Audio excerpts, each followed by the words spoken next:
When I was a kid, Flash games became a phenomenon. It was the first real wave of true indie games, and they really flooded the internet. Thousands and thousands of free games descended upon the internet, filling the hours of my youth with more screen time than any kid should be exposed to.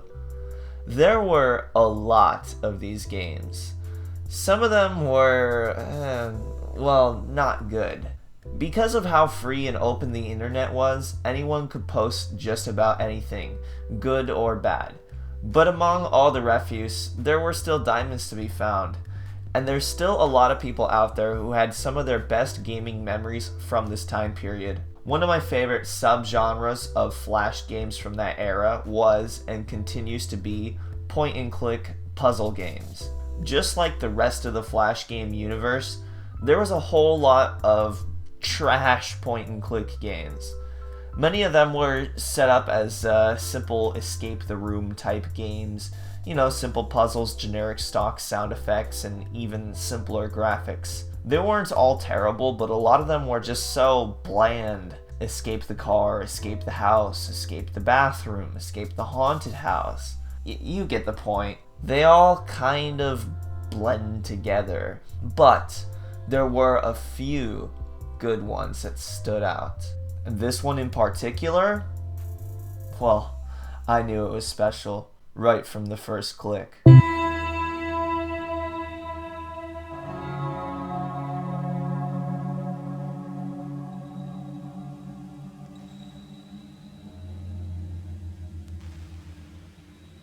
You ever hear a sound that just takes you away to another place?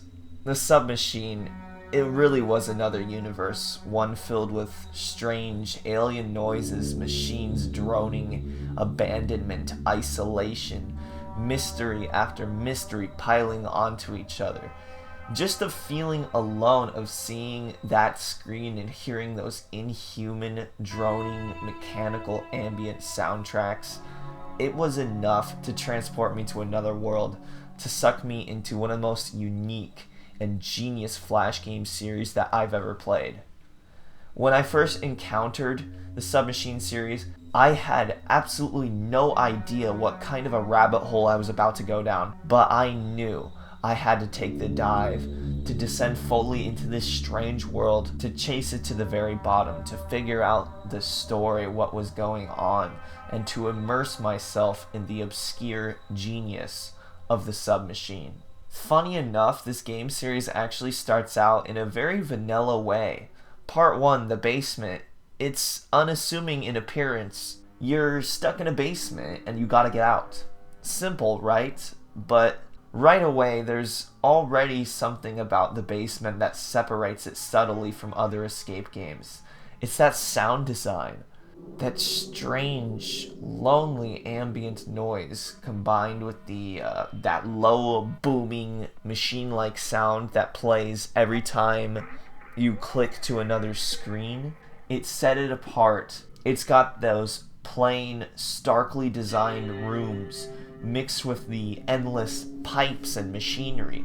A single note litters the floor of one room, hinting at something bigger going on, giving just enough context and keeping it just interesting enough to intrigue the player, but not enough to give anything away, just enough to make you ask questions. And the objects needed to escape, these stone tiles. What a strange thing to find in a mundane basement. Why? But the basement, while subtly enticing the player, didn't really draw me in completely until after I beat the game. And it's that ending scene that really made me say, okay, I gotta keep playing. As you insert all 4 tiles, a door appears as if by magic. An elevator leading to what exactly? A beach? The outside world? Nature? Something doesn't seem right. There's something blatantly jarring about this transition that screams, this isn't over. In fact, from that moment, I knew this had really only just begun. Part 2, The Lighthouse, very quickly ups the ante. It begins with this kind of bait and switch where we learn that the ending of the first basement was only a game within a game, or perhaps a dream of sorts. At this point, the mystery behind this story really begins to take hold, and from here on out, the rabbit hole only gets deeper. The Lighthouse is a much bigger game than the first, with puzzles of a much higher complexity, and while the first game contained only that single note of juicy details and lore, the Lighthouse throws in many more notes and secrets to find too.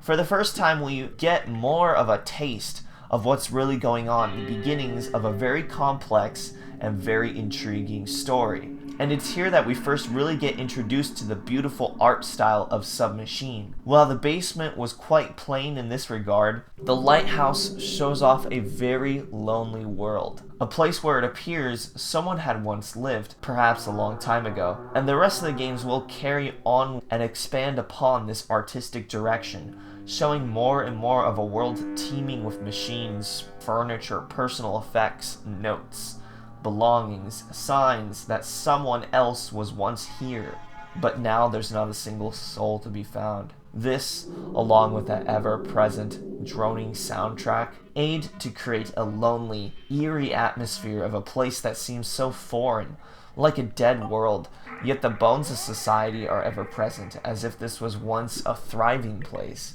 not covered in rust and filled with the notes of lost explorers. And clashing against this sense of abandonment are the bright colors.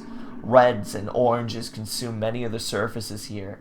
It's truly a peculiar, yet strangely beautiful world. As I said, both the story and the puzzles of this game series get more and more complex as the series draws on, with the basement feeling almost like some kind of tutorial level, and the Lighthouse being the first real taste of the Submachine. The end of the Lighthouse introduces portals for the first time, which is an element that will be paramount as the series continues. And on the other end of this portal, we find the one game in this series that serves as kind of an outlier, even more so than the basement, and that's the loop. The loop, in many ways, is almost just like a diversion, like a mini-game within the wider Submachine series. There is no story, no exploration, just a series of puzzles in an endless loop of rooms. The loop has an aura to it, an oppressive mechanical style that is accompanied by a more frantic soundtrack. It feels like a trap, and that's exactly what the Submachine wants you to feel. Impressive sound design is something that each and every game has. Some have peaceful, calming tones, while others have jarring mechanical discords. Past the unique aside that the loop is, the series really starts to get going, as each new game builds upon the one before it, with new intriguing, colorful locations, and a story that just gets deeper and deeper, makes you ask more and more questions. And it's admittedly hard to follow, but I believe it's unlike any other story in the realm of video games, and it remains one of the most complex and thought-provoking game series I've ever played. Each subsequent game gives more questions than answers. Who are these people, the ones moving through the Submachine? What are their real motivations here? How did they get here? How did the player get here? And for that matter, how do we get out?